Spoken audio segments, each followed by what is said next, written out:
il est 11h, 11h30 GMT. Je vais proposer qu'on démarre maintenant, si vous voulez bien. Euh, Absolument. Bonjour à tous. D'entrée de jeu, je voudrais Bonjour. sincèrement Bonjour. vous remercier, à commencer déjà par les panélistes, voilà, d'avoir pris de votre temps euh, ce samedi à se retrouver ici et partager vos différentes expériences.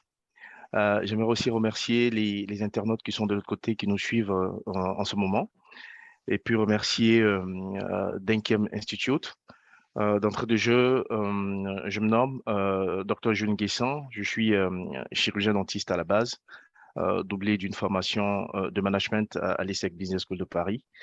Donc j'ai travaillé comme consultant et aussi dans l'industrie pharmaceutique qui va faire avec à peu près un peu plus de 15 années. Je suis présentement le responsable du département médico-marketing de Tridem Pharma, donc qui est une industrie pharmaceutique nationale. Donc, cela dit, si c'est grâce à Denkiem que nous nous retrouvons ce matin. Donc, Denkiem Institute, c'est une sorte de think tank, donc un cadre de réflexion qui se veut apolitique. Donc, visant à discuter de toutes les questions de société. En l'occurrence, vous avez dû le constater par rapport au grand thème que nous réunit ce matin, à savoir la Côte d'Ivoire face aux défis liés à son émergence. Il y a eu plusieurs sous-thématiques qui ont été abordées. Il y en a eu 5 au total depuis hier. Nous sommes le 6e panel. Et donc, l'objet de cette rencontre de ce matin, ça va être une discussion autour de l'état des lieux du système de santé ivoirien. Donc, vous êtes sans ignorer que c'est un thème qui est extrêmement vaste. Discuter de système de santé ivoirien en 1h30, c'est vraiment être réducteur. Donc, l'idée, c'est simplement d'être, on va dire, extrêmement concis et d'aborder des points clés. Et donc, je proposais que le déroulé s'articule en 3 temps. Très rapidement, parler d'un contexte, le cadre général, en fait, de cet échange. Ensuite, en 20 minutes, on va peut-être discuter de la situation actuelle du système de santé ivoirien, donc le diagnostic, pour faire appel à un thème générique de notre milieu. Et puis, où je souhaiterais qu'on s'attarde le plus, ça va être au stade des différentes propositions de solutions. Et à partir de ce stade, voilà, on pourra être beaucoup plus vaste, et puis terminer par une conclusion en prenant en compte les différentes questions qui vont être euh, adressées au fil de l'eau dans le chat, dans le box. Donc, sans plus tarder, je vais proposer de présenter les panélistes et je vais laisser euh, chaque panéliste euh, se présenter. On va peut-être commencer par droit d'aînesse, oblige, par le professeur Antoine Kakou. Professeur, bonjour, bienvenue à cette session de discussion. Professeur, un mot vous concernant en termes de présentation. Vous avez la parole. OK, merci beaucoup, Dr Nguessan. En tout cas, d'entrée de jeu, j'aimerais dire que je suis très content de participer à ce panel, hein. C'est une question qui est importante. C'est un processus qui est important et qui est intéressant et qui permet de fédérer les énergies, les réflexions et puis pourquoi pas proposer des choses qui puissent être affinées et puis qui puissent servir à notre pays, à la formation et au finish, au bien-être de nos populations. Donc, très content et très honoré d'avoir été sollicité et puis de participer à ce panel. Je suis Jean-Baptiste Anzouan Kakou, je suis médecin, je suis cardiologue à l'Institut de cardiologie d'Abidjan en Côte d'Ivoire. Je suis universitaire, je suis professeur. Aujourd'hui, on dira professeur titulaire de cardiologie, donc juste après la maîtrise de conférence. Je vais peut-être renchérir sur le fait qu'en plus de ma casquette de médecin, de cardiologue, donc tout ce qui est volet soins, ma casquette de professeur, tout ce qui est enseignement, au sein de l'hôpital où je travaille, je suis directeur médical et scientifique, donc avec un aspect administratif, un aspect de coordination de recherche et de qualité de soins.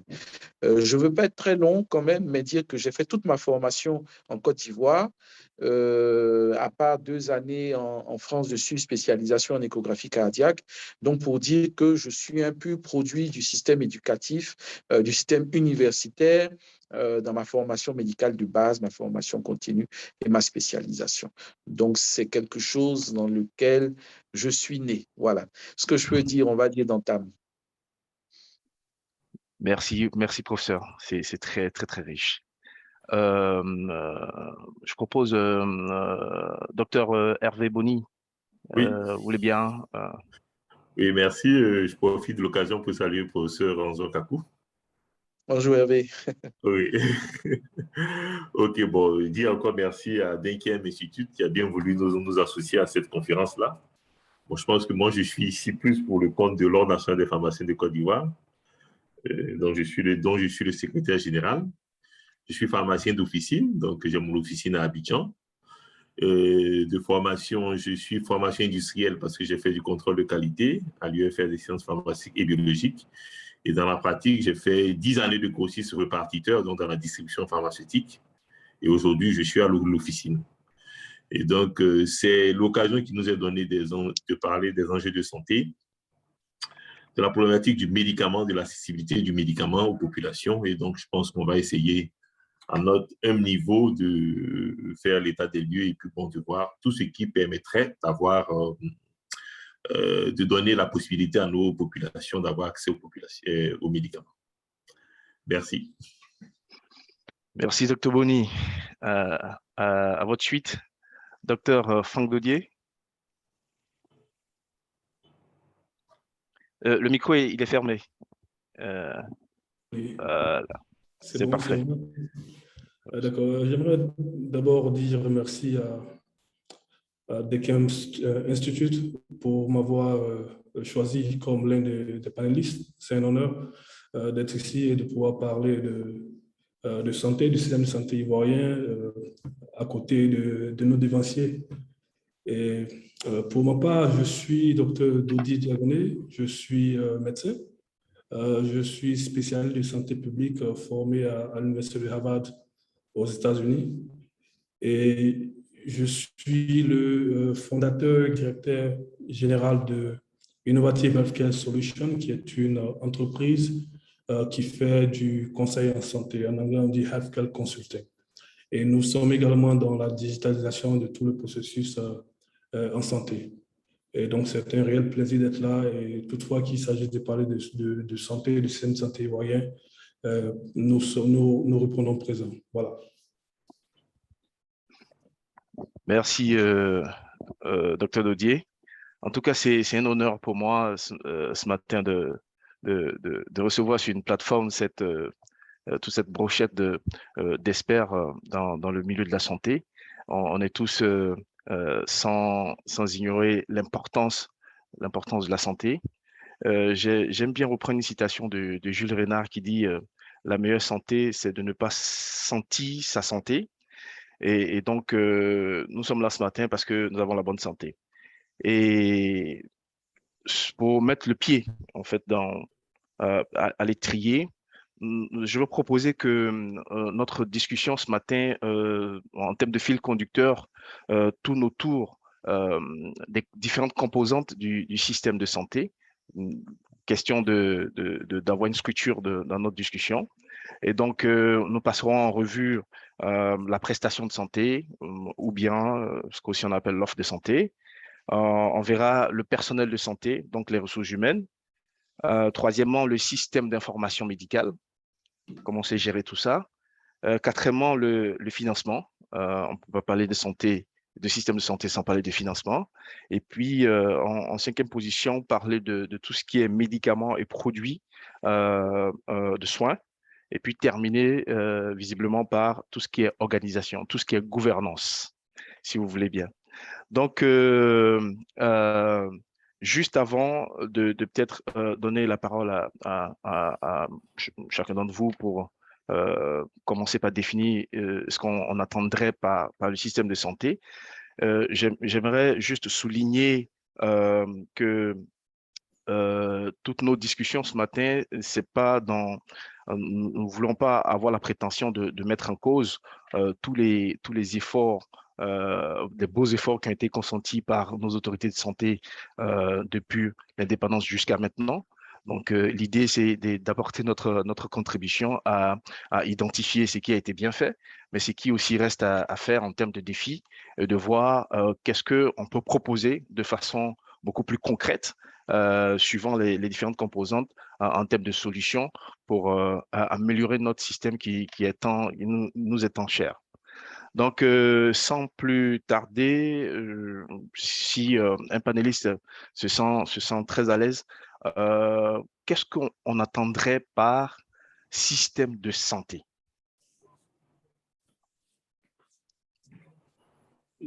Bon, si je peux m'exprimer avec la permission de tous. Bon, d'abord, quand on parle de système, il s'agit d'un système qui est composé de plusieurs éléments, en fait. Donc, plusieurs éléments doivent pouvoir travailler ensemble pour aboutir à un résultat. Donc, en ce qui concerne la santé, le résultat, c'est de pouvoir améliorer l'état de santé des populations. Donc, faire en sorte que les populations, dans un premier temps, ne tombent pas malades, mais également pouvoir offrir une prise en charge de qualité quand ces populations tombent malades. Et donc, le système de santé, c'est ça le but. Et donc, il y a plusieurs composants dans le système de santé qu'on pourra passer en revue peut-être après. D'accord. Merci, Dr. Dodier. Peut-être professeur Kakou. Oui, merci. Oui, je ne vais pas ajouter grand-chose à ce que Dr. Dodier a dit. C'est exactement ça. C'est tout ce qui va concourir à produire, à maintenir, à restaurer la santé, à l'améliorer en termes d'organisation, en termes d'infrastructures, en termes de ressources humaines, en termes de procédures. Tout ça de façon à ce que, de façon synergique, les choses soient bien imbriquées et puis au finish, donner le produit final qui est la santé et à tous les niveaux, au niveau du diagnostic, au niveau de la prise en charge, au niveau du suivi, au niveau de l'évaluation. Et donc, ce système de santé, comme a dit Dr. Doudier, on va voir, va être structuré d'une certaine façon dans notre pays, mais globalement, c'est tout cet ensemble d'organisations et puis de ressources qu'on va consacrer aux soins. Merci, professeur. Dr. Boni, peut-être un mot? Oh, je pense que tout a été dit sur le système. C'est juste, pour dire simple, c'est l'organisation du système de santé qui prend en compte les ressources humaines, les offres de soins, les financements et tout ce qu'on peut mobiliser pour la santé des populations. Très bien, vous touchez déjà du doigt l'une des composantes principales, à savoir la prestation de services, à savoir l'offre de santé. Je propose qu'on commence par là et singulièrement ce qui se passe en Côte d'Ivoire. Quel pourrait être aujourd'hui votre ressenti,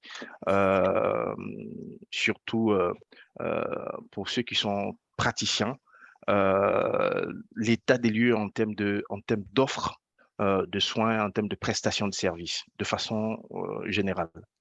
La question, elle est ouverte. Hein. Bon, bon, à ce niveau-là, je souhaiterais peut-être intervenir. C'est vrai qu'en offre de soins, dans l'ensemble, on peut dire que au niveau d'offre de soins, il y a un bon maillage territorial. La Côte d'Ivoire est divisée au niveau du système sanitaire en direction régionale, direction départementale. Et je pense qu'au niveau de la pyramide sanitaire, il y a tout ce qu'on appelle les ESPC, les établissements sanitaires de premier contact. Je pense qu'on doit être autour de 3000 environ, une centaine d'hôpitaux généraux, des CHR, des instituts spécialisés. Et je pense que nous avons quand même un tissu sanitaire qui est effectif, mais qui mérite d'être peut-être amélioré. Au niveau des ressources humaines, bon, je pense que là, à ce niveau, peut-être le professeur Anzouan Kakou aura beaucoup à dire, mais nous avons aussi des médecins bien formés, c'est vrai, même s'ils sont en nombre insuffisant. De même que les auxiliaires infirmiers, sages-femmes, c'est vrai qu'on souhaiterait avoir un peu plus, mais dans l'ensemble, je pense qu'il y a un bon maillage territorial et il faut dire qu'il y a une insuffisance aussi de personnel quelquefois. Ça, à coup sûr, surtout les spécialistes. Donc, c'est de prime abord la vision qu'on a sur le système de santé. Okay. Maintenant, pour parler du médicament, je pourrais dire, pour ce qui est l'accessibilité aux médicaments, on a autour de 1100 officines de pharmacie, environ 3000 dépôts pharmaceutiques. Bon, ce qui fait que quand on parle de ratio au niveau de la pharmacie, on a un pharmacien pour environ 10 000 habitants. Maintenant, si on se réfère aux officines de pharmacie, on aura facilement une officine pour 24 000 habitants. Et bon, si on met les dépôts pharmaceutiques là-dedans, on aura un établissement de dispensation détail pour environ 6 000 habitants. Donc, voilà un peu en chiffres ce qu'on peut avoir. Mais en gros, en Côte d'Ivoire, on a autour de 2700 pharmacies, tous secteurs confondus, dont environ 1300 dans le secteur officinal. Voilà un peu l'état des lieux. Très bien, docteur. Si on veut rester par exemple sur 2 points, toujours dans le volet spécifique relatif à la prestation de santé, pour rester par exemple sur les infrastructures et aussi les plateaux techniques. Est-ce qu'aujourd'hui on peut estimer que ces équipements… Allô? Oui, allô? Oui, je vous entends très bien. Ouais. OK. Ouais, d'accord. Donc, je disais que si on reste… Allô, vous m'entendez, les autres vous m'entendez bien? Oui, très bien. Moi, je t'entends bien. Oui. D'accord, parfait. Parfait. Donc, je suis en train de rebondir sur un point que vous avez fait ressortir en termes d'infrastructure et aussi de plateau technique pour prendre que ces 2 points relatifs à la prestation de santé. Est-ce qu'aujourd'hui, on peut estimer qu'en Côte d'Ivoire, ces équipements-là sont aujourd'hui suffisants pour répondre aux besoins de population en termes de prise en charge concernant par exemple les laboratoires médicaux ou les imageries médicales sur l'ensemble de l'étendue du territoire. Est-ce qu'on pense que ces équipements ou ces structures sont assez optimaux pour prendre suffisamment en charge et pour répondre aux besoins de nos populations? Je ne sais pas si la question elle est un peu plus claire. Elle est adressée à tout le monde ou à… Oui, à tout le monde, visiblement. En tout cas, celui qui se sent le plus à l'aise à emboîter le pas et qui y aille. En fait, ici, moi, je offre de soins par prestation. Il faut voir 2 choses pour moi. Il faut voir d'abord la disponibilité des structures sanitaires. Est-ce que les structures sanitaires sont le plus proches possible de la population? Et je crois qu'en Côte d'Ivoire, on doit être autour de 67% de la population qui est à 5 km d'un établissement sanitaire. Bon, ce qui est bien pour un pays de notre zone, mais l'ambition doit être d'aller jusqu'à 90%. Je crois que ça doit être l'ambition du gouvernement actuellement, d'un avenir proche. Mais il faut aussi prendre en compte l'aspect qualité de soins. C'est-à-dire, oui, nous avons des structures sanitaires qui se rapprochent des populations de plus en plus, mais est-ce que les structures sanitaires qui sont dans ces zones offrent le paquet minimum d'activités qu'elles devraient pouvoir offrir?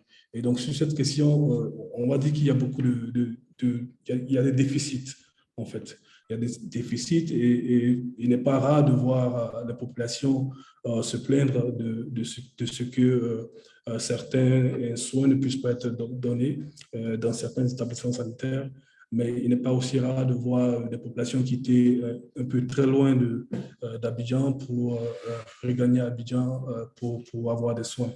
Et donc, à ce niveau-là, il y a beaucoup de travail à faire. Et je sais qu'il y a un travail qui est en train d'être fait au niveau du gouvernement pour pouvoir construire et équiper des hôpitaux. Donc ça, ce travail, nous souhaitons que ce travail soit accéléré de sorte à ce que les hôpitaux, les structures sanitaires qui sont le premier contact des populations puissent offrir des soins de qualité de sorte à ce qu'on n'ait pas besoin de partir au second niveau au premier niveau de référence et ensuite au second niveau de référence pour des questions qui auraient pu être réglées dans les établissements sanitaires de premier contact. Donc voilà ce que je peux dire à ce niveau. Très bien, je vois que déjà Oui. Bon, allez-y, professeur, allez-y. Oui, merci. Je pense que les amis et collègues ont tout dit, hein. Pour revenir sur le maillage territorial, la base existe. La base existe. On va dire qu'on a environ 2500, je pense, établissements de santé publique, en gros, répartis en niveau primaire, en niveau secondaire, en niveau tertiaire.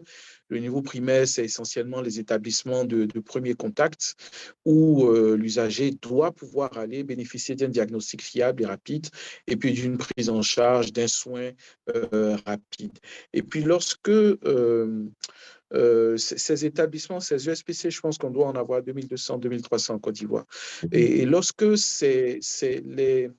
disons, les possibilités d'offres sont dépassées au niveau de ces ESPC, on doit pouvoir référer le patient au niveau secondaire dans un CHR ou dans un hôpital général. Et puis, comme ça, si là également les possibilités sont dépassées, on va aller à un niveau tertiaire dans un CHU ou bien dans un institut spécialisé qui fait, en plus du soin, du diagnostic, qui va faire de la formation et de la recherche. Donc, la base existe. La base existe, c'est clair. Ce que je peux rajouter, moi, de plus en tant que opérationnel, je veux dire en tant que médecin opérationnel, l'un des problèmes de notre système sanitaire, c'est la coordination au niveau de ces différents niveaux, si je peux m'exprimer ainsi. Le système est fait de telle sorte que moi, ayant un problème de santé, je dois être capable d'aller rapidement dans un centre de santé qui se trouve pas loin de moi et être pris en charge. Et si je ne peux pas être pris en charge dans cet établissement de premier contact, je dois pouvoir passer au niveau secondaire. Mais les choses ne marchent malheureusement pas comme ça, si bien que vous allez avoir des problèmes de santé qui doivent être pris normalement au niveau primaire, qui vont se retrouver directement au niveau tertiaire. Je vais vous parler simplement de l'hypertension artérielle, qui est un peu la pathologie dans laquelle je travaille le plus. Normalement, on doit être suffisamment outillé au niveau de premier contact pour prendre en charge une hypertension artérielle. Mais malheureusement, le patient va se retrouver d'emblée dans un institut spécialisé pour pouvoir être pris en charge. Donc, la base existe. Bien sûr, il va falloir augmenter le nombre d'établissements à tous les niveaux. Je crois qu'à ce stade-là, il faut dire qu'il y a beaucoup de choses qui sont faites en ce moment, mais il faut améliorer la coordination du point de vue organisationnel, du point de vue procédure. Il faut améliorer la coordination en ces différents niveaux. Première chose. Deuxième chose, il faut dire aussi que on bénéficie dans ce système de l'appui du privé, hein. Il y a des polycliniques, on doit avoir environ 300, 350 cliniques, plusieurs cabinets médicaux, je pense autour de 450 cabinets médicaux sur l'ensemble du territoire ivoirien. Donc, cela également participe à l'offre de soins.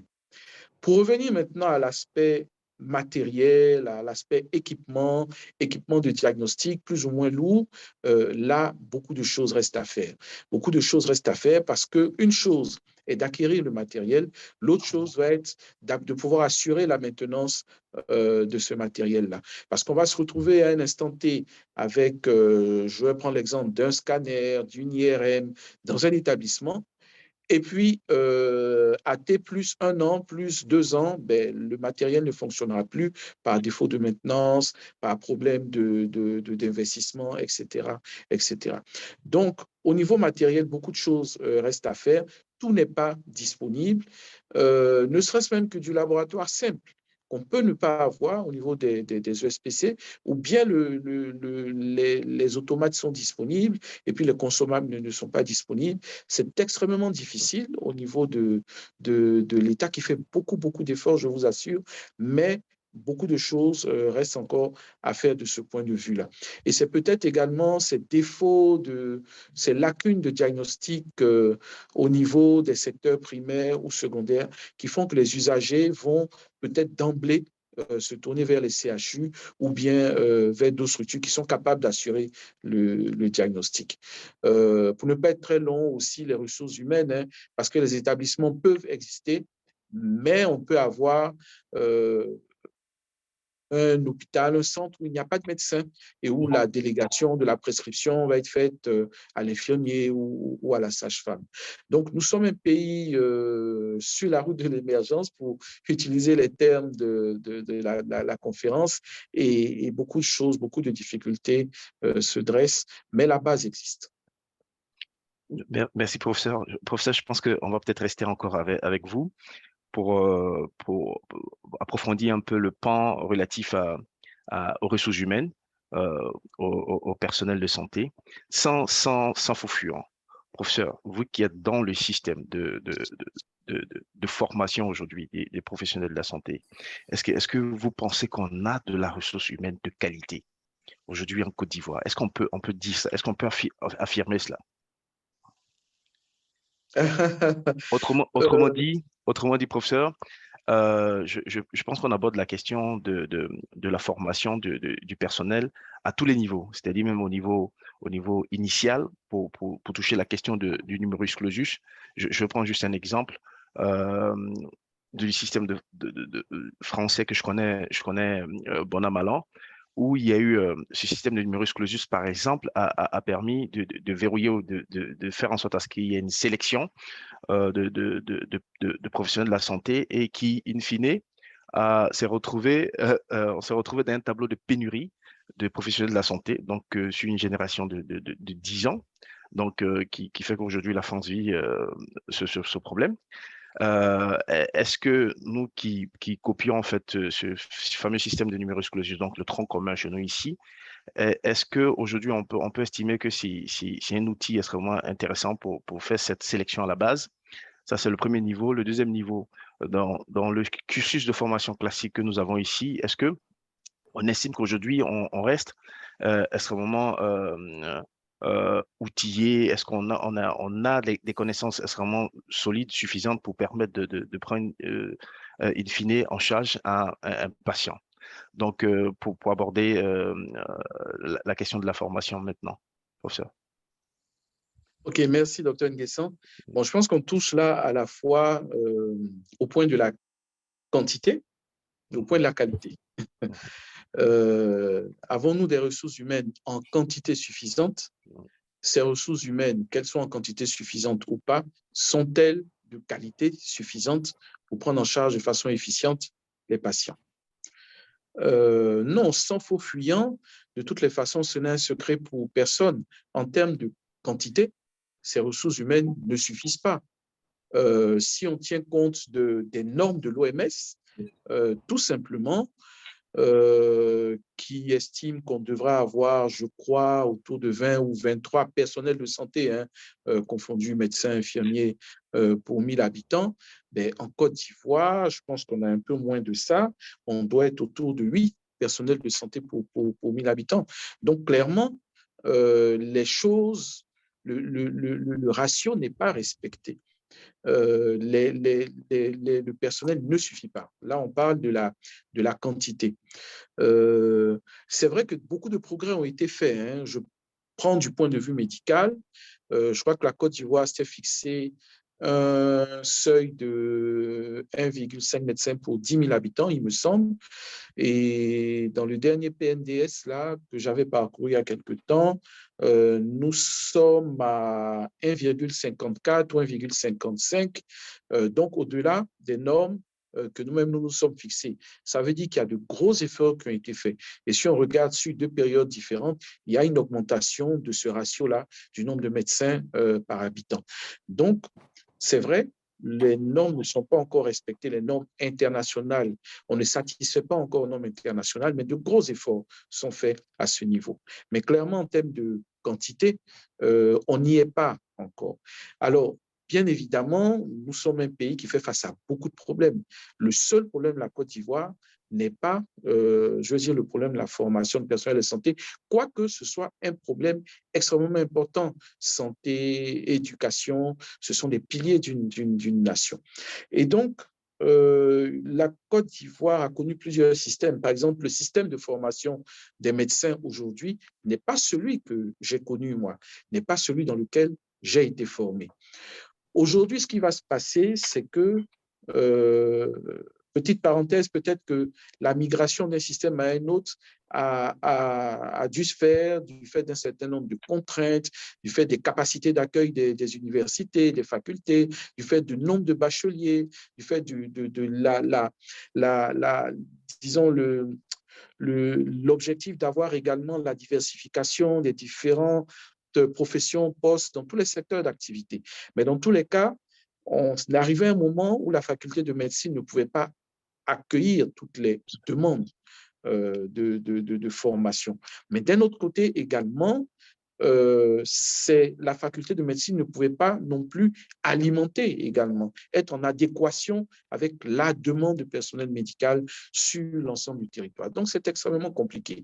Dans tous les cas, aujourd'hui, vous avez des bacheliers qui veulent faire, là je parle de médecine, de dentaire, de pharmacie, de ce que je connais un peu, et je laisse un peu de côté tout ce qui va être paramédical, infirmier, sage-femme. Donc, vous allez avoir les bacheliers qui doivent satisfaire un certain nombre de critères de notes. Donc, on va dire des gens qui sont au moins moyens, sinon les plus performants du système, qui vont être orientés. C'est encore le système de l'orientation. Ils vont faire la demande et ils vont être orientés. Dans l'école de base de médecine à l'université de Nangua-Brogua aujourd'hui, c'est la seule université qui est en formation initiale. Et puis, au bout d'une année donc, de sciences fondamentales, de mathématiques, de physique et de sciences de biologie, d'anatomie, ils vont passer un concours qui est classant. Et malheureusement, sur près de 2000 à 3000 candidats pour cette formation médicale, on va se retrouver, bon l'an, mal an, autour de 300 ou 400 qui vont intégrer, enfin en gros 400 pour la médecine, répartis entre la faculté d'Abidjan et de Bouaké, parce qu'aujourd'hui, c'est les seules facultés de médecine dans le pays. Une cinquantaine, c'est encore plus sélectif pour la pharmacie, une cinquantaine qui va être admise en pharmacie, et puis encore plus sélectif pour les soins dentaires, la chirurgie dentaire, peut-être autour de 25 ou 30. Donc, vous voyez qu'il y a très peu de personnes qui vont sortir de ces 3000. Ceux-là vont entrer maintenant dans les différentes facultés pour poursuivre jusqu'au doctorat dans ces différentes facultés. Et puis, le système va générer tout un ensemble malheureusement, de candidats qui ne vont pas pouvoir avoir accès à cette formation. Et les étudiants n'ont que 2 possibilités d'inscription. Ça veut dire que j'ai échoué une fois, j'ai échoué 2 fois. Je ne peux plus faire médecine ou pharmacie ou dentaire en Côte d'Ivoire. Donc, globalement, sur cette formation initiale-là, le côté quantitatif déjà à la base existe. On va dire le système réduit le nombre de médecins, le nombre de personnes à aller en formation initiale, et donc, en bout de chaîne, évidemment, le nombre de médecins, d'infirmiers, etc. etc. Après, il y a le problème de tous ceux qui n'ont pas pu faire médecine, on pourra peut-être en parler. L'aspect qualitatif, oui, on pourra, je vais être très bref, ne pas monopoliser la parole. Il y a beaucoup de choses à faire pour pouvoir former des médecins de qualité, pouvoir former des spécialistes de qualité. C'est tout un processus. Ça veut dire qu'il faut des formateurs Ça veut dire qu'il faut des enseignants de rang A, des enseignants de rang B. Ça veut dire qu'il faut des infrastructures, il faut des CHU, il faut des laboratoires de dissection cadavérique, d'animalerie, de travaux pratiques, de biochimie, etc., etc.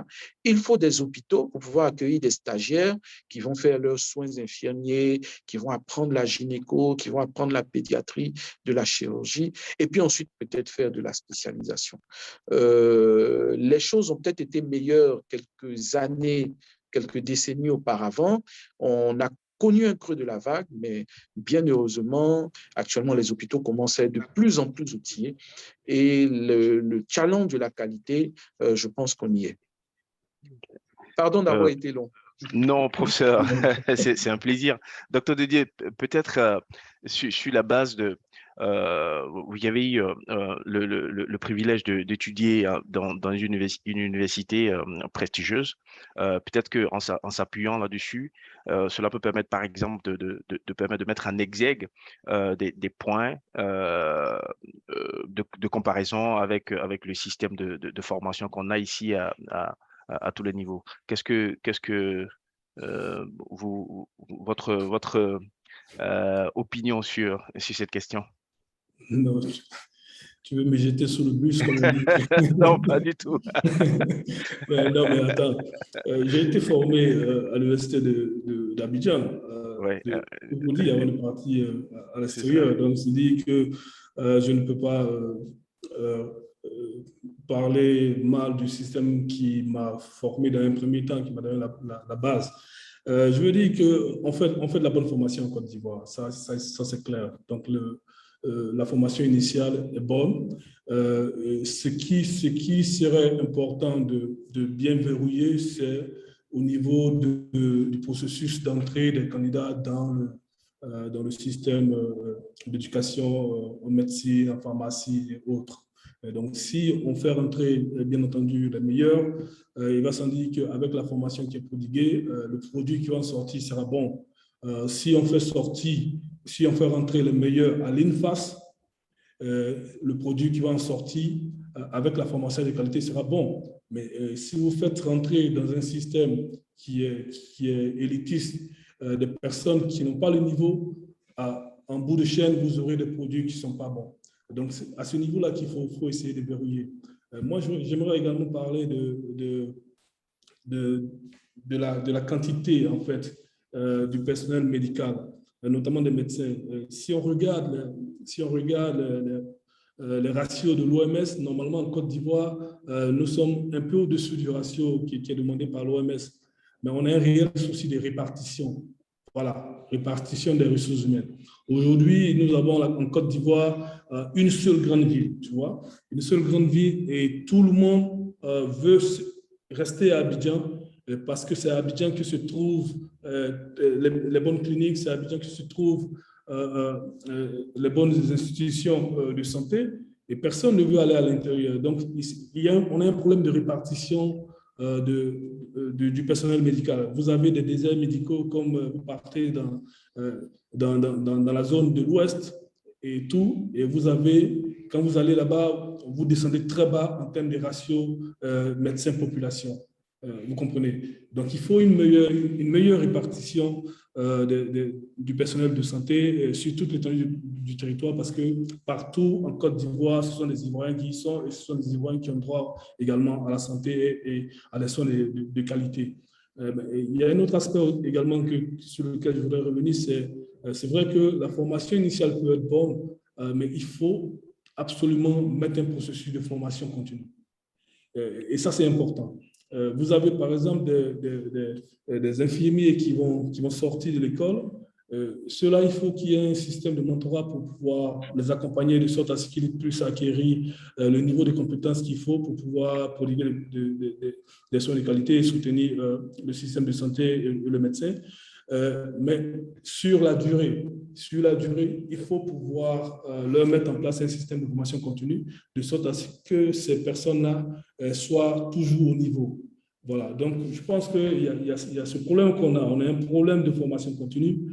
En Côte d'Ivoire, on a un problème de répartition du personnel de santé sur toute l'étendue du territoire parce que tout le monde veut être concentré à Abidjan et ses environs. Donc je tire l'attention de nos gouvernants. Si tout le monde veut rester à Abidjan, c'est parce qu'Abidjan est plus développé. Donc, si on décentralisait, si on mettait un peu plus d'infrastructures dans les autres régions, et ça allait motiver les gens à vouloir rester dans ces zones-là, à vouloir prospérer dans ces zones-là et à vouloir donner le meilleur d'eux-mêmes en termes d'offres de soins pour la population. Donc, voilà un peu ce que je veux dire par rapport à ce chapitre. Très bien, Dr. Dodier. Peut-être pour Dr. Boni, aborder la question du médicament, étant donné que vous êtes le spécialiste du médicament, on va dire. Aujourd'hui, qu'est-ce qu'on peut dire en termes de tableau, en termes d'état des lieux, pour ce qui concerne la politique du médicament en Côte d'Ivoire? Est-ce qu'on a une politique optimale? Est-ce que aujourd'hui, on peut estimer que un patient lambda qui souffre d'une pathologie pour laquelle on a fait une prescription peut tout de suite aujourd'hui accéder de façon la plus aisée à ces médicaments afin de retrouver la santé? Oui, bon, je pense qu'au niveau du système pharmaceutique, nous avons un système d'approvisionnement qui est assez rodé et qui est connu. Depuis le fabricant, en passant par les distributeurs et les distributeurs en gros, au lieu de dispensation de médicaments, que sont les officines ou bien les pharmacies à usage intérieur des centres de santé, et puis bon, qui va directement aux populations. Le système existe, il est rodé, il est, je dirais, ce système est performant parce que les notions de sécurité du médicament sont prises en compte. Dans le système légal de distribution de médicaments, on a des médicaments de qualité. Les médicaments sont accessibles, sont disponibles d'abord, ils sont disponibles, accessibles, je dirais, jusqu'au dernier kilomètre, dans le secteur privé que public, mais c'est l'accessibilité financière qui pose problème. Ce qui fait qu'en Côte d'Ivoire, il y a moins de 20% de la population qui ont accès aux médicaments. Ça veut dire quelqu'un qui a une prescription de médecin peut aller à tout moment à la pharmacie récupérer parce qu'il a les moyens d'avoir ces médicaments. C'est surtout ça. C'est plus un problème d'accessibilité financière que d'accessibilité géographique. Mais ça peut être mieux. On peut mieux faire parce que il y a d'autres secteurs d'activité tels que l'industrie qui est encore sous-exploité en Côte d'Ivoire. Je pense qu'on produit autour de 7% de nos besoins en médicaments. Et donc, je pense que dans les prochaines années, ça peut être un challenge pour le pays, en ce sens que ces produits fabriqués sur place pourraient être beaucoup plus accessibles, peut-être financièrement même. Voilà. Très bien.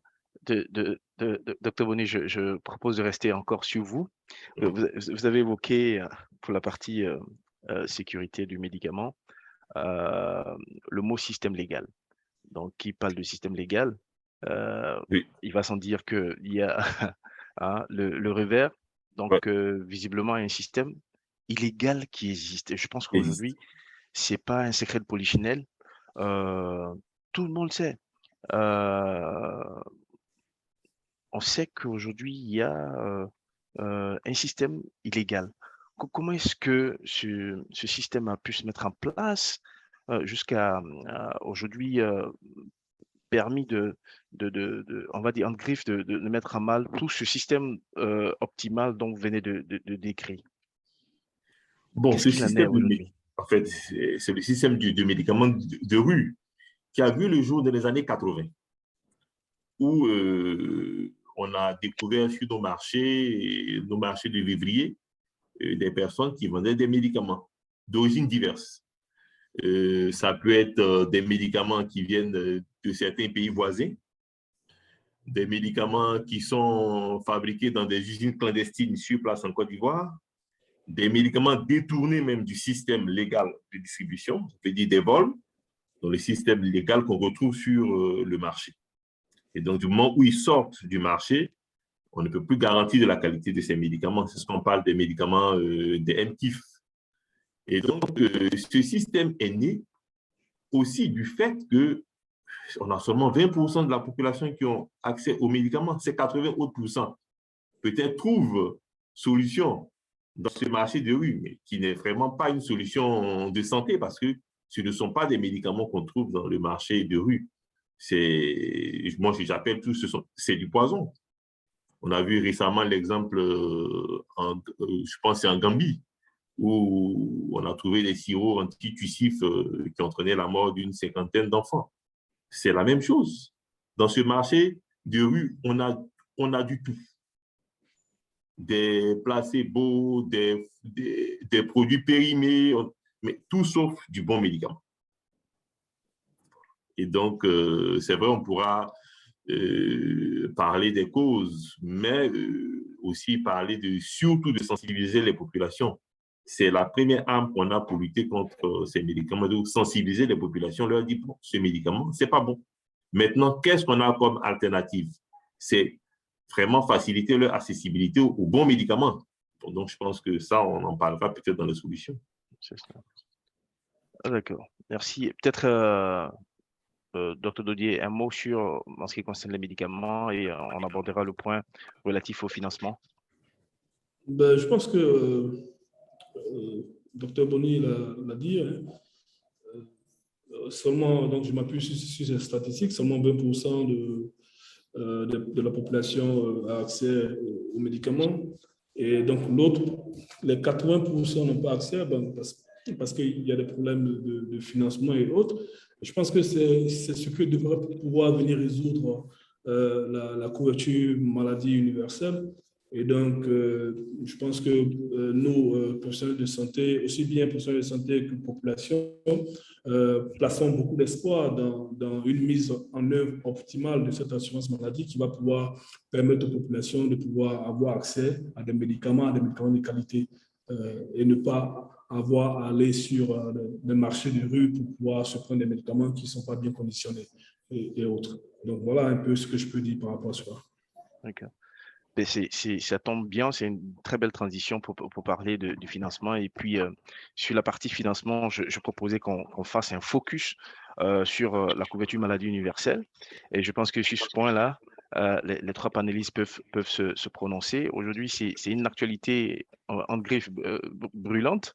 On sait très bien que le principe même de couverture maladie universelle est une solution, mais ô combien salutaire dans l'idée que vous venez d'évoquer, docteur Dodier. Mais dans la mise en œuvre, je pense qu'il y a aujourd'hui des points de blocage. Je peux appeler ça des points de blocage. Qu'est-ce qu'il en est concrètement concernant le chapitre de la couverture maladie universelle en Côte d'Ivoire? C'est quoi l'état, la situation actuelle? C'est une discussion ouverte. Docteur Dodier, si vous voulez. D'accord, il n'y a pas de souci. Je pense que je peux me prononcer là-dessus. Au niveau de la couverture, c'est une idée géniale. Hein. Moi, je ne connais pas un seul spécialiste de santé publique qui serait contre la couverture maladie universelle. Donc, l'objectif d'une telle couverture, c'est de pouvoir permettre à toutes les populations et surtout les populations les plus démunies de pouvoir avoir accès à la santé et aux soins de santé de qualité. Et donc, ça c'est important. Mais pour ce qui concerne la Côte d'Ivoire, je crois qu'il y a eu des problèmes. Il y a eu des problèmes parce que moi, je me dis, quand je fais une lecture, quand je fais une analyse de ce qui s'est passé, il n'y a pas eu un bon calibrage de ce projet à l'entame. Et donc, ce qui fait que certains aspects bloquants aujourd'hui et tout n'ont pas été pris en compte. Et donc, dans les premiers jours, donc les premiers inscrits, quand ils partaient pour pouvoir avoir accès à la couverture maladie universelle, il y avait un problème de prestation de soins. Et donc, dans l'imaginaire des gens, il y a eu déjà une mauvaise perception dès le départ. Et Et donc, comme une traînée de poudre, les gens se parlent en Côte d'Ivoire. Donc, et quand les gens se parlent et qu'ils relaient leur mauvaise expérience, tout de suite, ça se répand dans la population et plus personne n'a confiance au produit. Donc, c'est un produit qui est important pour la population. C'est un produit qui aurait dû être mieux vendu à la population. Parce que quand on le met sous le sceau de quelque chose qui est obligatoire, déjà, l'humain n'aime pas tout ce qui est obligatoire. Ça, il faut le comprendre. Et donc, déjà, il y a une réticence. Et moi, je pense que ce qu'on aurait dû faire dès longtemps, c'est de faire une étude de faisabilité et puis voir est-ce qu'il y aurait eu des points bloquants et tout ça, et évaluer même le système de santé et l'offre de soins pour savoir si on met la sémion en place, bien entendu, il y aura un afflux important de population vers les centres de santé. Est-ce que notre système est à même de pouvoir recevoir cet afflux de patients et tout ça? Donc, est-ce que nos médicaments nos pharmacies sont assez ravitaillées jusqu'au dernier kilomètre pour pouvoir prendre en charge nos populations? Donc, c'est tout ça qu'il fallait voir et ça aurait permis d'éviter les grands blocages de départ. Et donc, il n'allait pas y avoir cette perception de système qui n'est pas fonctionnel dans l'esprit des populations aujourd'hui. Mais tout n'est pas gâté. Je pense que tout n'est pas gâté. On peut encore redresser le tir. Et moi, je pense que ce qu'il faut faire maintenant, c'est de faire une autre étude, une étude d'acceptabilité pour comprendre. Il faut comprendre un peu les réticences des populations. Pourquoi elles sont réticentes? Pourquoi elles ne veulent pas adhérer à un produit qui, logiquement, est bon pour elles? Et donc, à partir du moment où on comprend ce blocage, on comprend les perceptions des gens, on peut affiner la stratégie de sorte à augmenter le nombre de personnes qui adhèrent à l'assurance maladie universelle. Parce que visiblement, le fait de contraindre les gens à aller prendre l'assurance, même si c'est un produit que moi, je partage et j'aimerais exhorter les gens à le faire, mais il y aura un blocage dans la population parce que l'humain n'aime pas être contraint à quelque chose. Donc, c'est comme tout. Il faut le vendre comme si c'était un produit privé, une assurance. Donc, aucune assurance ne se vend par la force. Une assurance se vend par son offre, ce qu'elle apporte, quelle est la plus-value pour les populations. Donc ça, il faut beaucoup communiquer là-dessus. Il faut faire beaucoup de communication parce que les gens ne savent même pas que le système s'est amélioré. C'est vrai qu'il y a eu des couacs de départ, mais aujourd'hui, il y a des améliorations. Et donc, il faut communiquer là-dessus. Il faut donner la parole à les populations qui y sont allées et qui ont eu satisfaction de pouvoir communiquer cela aussi aux autres. Et donc, je pense qu'il faut revoir la communication, il faut revoir les stratégies, mais tout ça va partir d'une étude d'acceptabilité qui va permettre de comprendre un peu ce que les gens ont dans la tête, pourquoi ils sont réticents. Et à partir de là, je pense qu'on pourra avoir des stratégies qui sont idoines, optimales, et puis qui pourront porter leurs fruits. Voilà ce que je peux dire. Professeur Kakou, peut-être en plus de la perception que se fait de la population décrite par Dr Dodier, peut-être que vous avez une autre manière de voir aujourd'hui cette couverture maladie universelle. Quel est votre ressenti sur cette solution que propose l'État ivoirien? Merci, Dr Nguessan. Non, je suis exactement en phase avec tout ce que Dr Dodier vient de dire sur exactement tous les points. Je suis en phase. C'est une bonne chose, c'est une excellente chose et c'est quelque chose que nous devons tous accompagner, faire en sorte que les imperfections éventuelles ou on va dire les dystocies de démarrage, les problèmes qui se posent, on puisse très, très, très rapidement les dépasser. Et je crois, pour avoir participé à quelques réunions et quelques ateliers, que le gouvernement, l'État de Côte d'Ivoire est exactement dans cette optique. Je pense qu'ils se sont bien rendus compte, tous nous sommes rendus compte qu'il y a eu des problèmes de calibrage et qu'il y a des problèmes de communication. Bon, malheureusement, on dit qu'on ne peut pas faire le bien à une population sans son avis. Elle peut avoir l'impression, cette population-là, que les choses sont faites par contrainte. Mais en vérité, le résultat attendu, il est excellent pour chacun d'entre nous. Pour parler des améliorations que je connais, je n'ai vraiment pas la prétention de connaître un peu la conception, le déroulé et puis le fonctionnement de la CMU. Je suis plus opérationnel sur le terrain, plus curatif même à la limite, mais j'ai eu à travailler en tant que cardiologue, justement, avec la CNAM, la Caisse nationale d'assurance maladie, qui chapeaute la CMU. Et justement, nous avons été conviés avec des collègues cardiologues, avec la Société ivoirienne de cardiologie, pour donner notre avis, parce que il y a impérativement la volonté d'inclure dans le paquet d'offres de soins la prise en charge des maladies non transmissibles. Et ça, je pense que c'est une avancée extrêmement importante quand on a dans un pays près de 40% de la population de plus de 18 ans qui souffre d'hypertension artérielle, une prévalence de diabète autour de 6-7%. Évidemment, il faut que la couverture maladie universelle puisse prendre en charge ces pathologies en dehors de tout ce qui va être paludisme, tout ce qui va être infection, tout ce qui va être morbidité, maladie maternelle et infantile. Et donc, nous avons été conviés de façon justement à discuter avec la CNAM sur le parcours de soins du patient qui souffre d'hypertension artérielle en termes de médicaments, en termes de prise en compte des examens paracliniques, du bilan, en termes de consultation. Et donc, il y a une nouvelle réflexion qui est en train d'être faite de façon à absorber toute cette offre de soins. Et ça, moi, j'applaudis des deux mains. Et je pense que c'est une rectification qui est extrêmement importante. Et la CNAM, dans sa réflexion, justement, fait en sorte d'offrir le meilleur pour les Ivoiriens.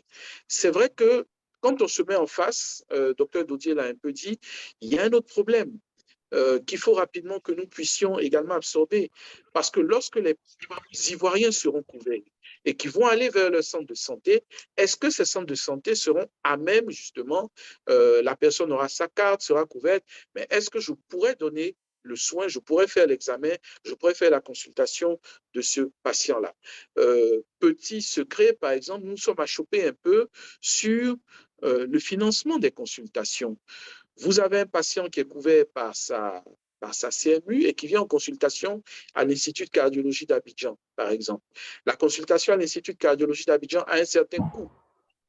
La CMU, pardon, va accompagner le patient à hauteur également d'un certain coût. Mais il y a une inadéquation entre les coûts de l'hôpital et puis les coûts couverts par la CMU. Qu'à cela ne tienne, c'est une volonté, on va dire, nationale. Donc, quelque part, l'Institut de cardiologie va s'adapter à cette nouvelle contrainte. Mais ça veut dire également, ce n'est pas du manque à gagner, mais peut-être une inadéquation dans les prévisions également de ressources au niveau de l'Institut de cardiologie d'Abidjan. Donc, vous voyez, il y a un certain nombre d'articulations à revoir, du recadrage à faire, mais je crois foncièrement qu'on est sur la bonne voie et la CMU a pour ambition justement de couvrir tous ces aspects des choses. Ça prendra peut-être un certain temps. Il va falloir beaucoup de communication, beaucoup de pédagogie pour qu'on comprenne que c'est pour le bien des populations et que le système n'explose pas justement aussi à cause de Merci, professeur. Je crois que pour le docteur Hervé, Oui. il y a visiblement une discussion aujourd'hui qui sur l'aspect, sur la partie accès aux médicaments couverts par la CMU. Aujourd'hui, je pense qu'il y a cette discussion-là qui se fait. C'est quoi l'état des lieux aujourd'hui? Est-ce que nous, notre pharmacie de la santé publique aujourd'hui, s'est préparée dans le cadre en fait de cette programmation à cette couverture maladie universelle à absorber, à mettre à disposition des médicaments qui seraient pris en charge par voilà au bénéfice des patients? Je vois, comme l'ont dit les prédécesseurs, au départ de la CMU, il y avait beaucoup de problèmes de communication, même de stratégie, parce que il fallait discuter avec les acteurs du système. tant les populations pour qui c'est destiné, mais aussi les services de santé, pour voir quelle est la meilleure approche pour prendre en compte les problèmes de santé des populations. Bon, mais ça n'avait pas été fait comme on le souhaitait vraiment.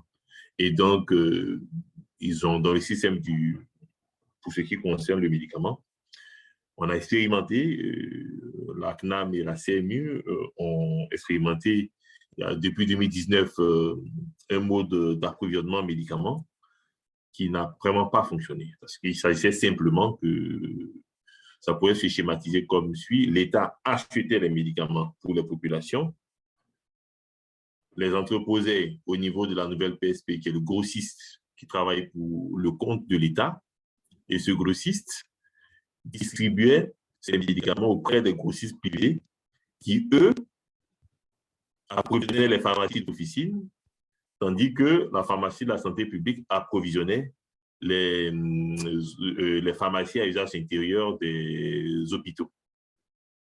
Et donc, le patient pouvait venir à l'officine privée de pharmacie se faire dispenser ses produits.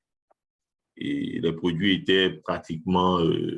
sur ces produits, les pharmaciens avaient décidé de ne pas mettre leur marge, et c'est seulement des frais de prestation qui devaient être payés, qui représentaient environ 20% du prix du médicament, de sorte qu'on ait les mêmes prix dans le secteur public et dans le secteur privé. On s'est dit que c'était la participation des pharmaciens au système de la CMU. Mais très vite, on s'est rendu compte que ça n'a pas fonctionné. Parce que l'État n'a pas vocation à acheter des médicaments pour les populations. On peut le faire ponctuellement, quand il y a une crise, quand il y a une épidémie, mais l'État ne peut pas tout le temps financer parce qu'il y a d'autres contraintes que l'État a. Et je pense qu'à l'issue des discussions, ils ont compris qu'il fallait s'appuyer sur l'existant. Donc, il y a des médicaments qui existent déjà dans le système privé comme dans le système public, et partir d'une liste de médicaments qu'ils auraient eux-mêmes établis en fonction des priorités de santé, en fonction de la politique sanitaire, et que ces produits soient disponibles dans l'officine de pharmacie pour que les patients puissent venir les acquérir selon le mode de fonctionnement qu'on connaît toujours par le tiers payant, comme c'est le cas au niveau de la MIGEFSI. Donc, jusqu'aujourd'hui, une liste de 720 produits environ qui couvrent un certain nombre de pathologies a été établie et donc disponible auprès de nos grossistes répartiteurs. Et ce sont ces produits-là qui seront en officine de pharmacie. Maintenant, c'est vrai, on est informé le temps que les grossistes puissent passer des commandes assez importantes, vu le nombre de personnes assurées, ça mettrait un peu de temps pour que tout puisse aller. Mais ce sur quoi moi j'ai interrogé, c'est sur le financement de la CMU, parce que la santé n'a pas de prix, mais la santé coûte cher. C'est vrai que ça a été une vision politique de pouvoir assister nos populations, chose qui est très bonne, mais il faut qu'on puisse donner des moyens pour que ce système soit pérennisé. Ce n'est pas la CMU, c'est pas les 2 années, ce n'est pas un mandat, c'est toute une vie, parce qu'on va sensibiliser les populations à s'inscrire, à utiliser la CMU. Il faut que ça puisse être viable dans le temps. Donc, c'est l'occasion aussi de chercher les sources de financement. Nous savons tous que 1 000 francs par mois, ce n'est pas suffisant parce que nous avons les charges de santé des populations, on sait. Il faut qu'on trouve d'autres sources et de plus en plus, les populations vont adhérer à la CMU. Il faudrait que l'offre de soins soit diversifiée. Il faudrait que nos centres de santé puissent accueillir tout ce monde. On se rappelle encore dans les années 2011, quand on a fait la gratuité des soins après la crise post-électorale, tous nos centres de santé avaient pratiquement été submergés et tous les appareils destinés à l'échographie, tous sont pris parce que tout d'un coup, toutes les populations sont arrivées parce qu'il y avait une gratuité. Donc là, il faut qu'on puisse trouver les moyens pour financer parce que une CMU bien financée, bien montée, c'est vraiment ce qu'il faut pour les populations. Mais si cette politique de CMU n'est pas bien financée, le système risque de prendre un coup. surtout au niveau du secteur pharmaceutique. Ce sont des produits qu'on prend dans nos stocks. Imaginons qu'il y a un problème de financement, un problème de règlement qu'on a connu dans le passé avec la couverture maladie des fonctionnaires qui est la MUGEFSI. Le système sera encore grippé. Donc, c'est vraiment de bien poser les bases, de ne pas se précipiter, c'est surtout ça, et d'aller à la hauteur de nos moyens progressivement jusqu'à ce qu'on puisse avoir assez de fonds pour pouvoir financer totalement les soins et payer aussi les prestataires. C'est surtout ça. Voilà. Merci, Dr. Bonnet. Je pense que la transition, elle est toute trouvée pour discuter en termes de perspective, des solutions de façon la plus concrète possible pour améliorer en fait chacune des composantes de notre système de santé. On a commencé à parler de la couverture maladie universelle. Je pense qu'on va rester sur ce chapitre. Et en termes de solutions, vous avez commencé déjà en diagnostiquant les défis que nous rencontrons. Si éventuellement il y a d'autres solutions très pratiques qui peuvent être, ou des solutions innovantes même, des solutions qui peuvent faire appel à la technologie, qui peuvent faire appel à des ressources diverses, afin d'améliorer la mise en œuvre de cette couverture maladie universelle, ce serait la bienvenue et ce serait l'occasion de partager cela avec vous. Donc, c'est ouvert sur tout ce qui est proposition. Dr. Dodier, ton micro est fermé, me semble-t-il. Ouais. Voilà. En termes de propositions, comme on le disait tantôt, je pense que tous les panélistes sont d'accord pour dire que la CMU, c'est un très beau projet et tout le monde veut le voir aboutir. Et donc, c'est pour ça que Dr. Bonny a parlé de partie, faire les choses pas à pas. C'est important de pouvoir associer tous les acteurs qui sont dans la chaîne de soins, aussi bien les pharmaciens que les médecins. Donc, toutes les entités doivent être associées à la réflexion, de sorte à pouvoir trouver le bon calibrage et pour pouvoir avoir une CMU qui est solide et qui puisse profiter aux populations. Mais il a parlé également de financement, parce que ça, c'est le nœud gordien. Et si on n'a pas trouvé les ressources financières nécessaires pour pouvoir soutenir la CMU, on aura un problème. Moi, personnellement, j'estime que 1 000 francs par personne, sans tenir compte du pouvoir d'achat des personnes en présence, je trouve que c'est un peu c'est quelque chose qu'on n'aurait pas dû faire, parce que quelqu'un qui touche par exemple 1 million de salaire, vous n'allez pas lui demander de payer 1 000 francs au même titre que quelqu'un qui touche 100 000 francs. Donc, on devrait pouvoir annexer le taux de cotisation, la cotisation au salaire des personnes, d'autant plus que il y a une partie de la population qui ne contribuera pas. Et donc, il faut bien que quelqu'un paye pour cette partie. Est-ce que l'État a les ressources nécessaires pour payer pour toute cette population? Ça, c'est la question qui reste posée.